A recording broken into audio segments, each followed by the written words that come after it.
Please read the following instruction carefully. We are not responsible for any damages caused by this instruction. This instruction is to help customers rest the locked-up central component.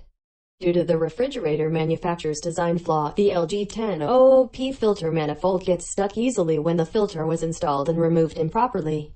This caused the new filter unusable. The filter manifold failed to reposition before releasing the filter from its socket. Central component is showing locked up, which failed to rest back to original position when removing the old filter due to the filter manifold design flaw.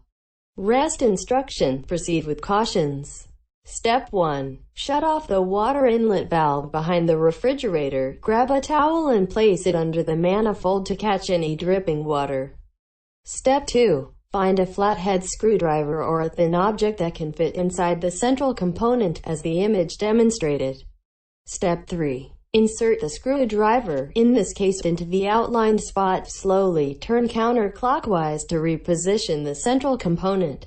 If the central component cannot be repositioned, you'll have to replace the manifold assembly. Parts plus labor approximately $400 US. Please check attached video for a demonstration. If you need video demonstration, please provide us your email. We are not responsible for any damages caused by this instruction.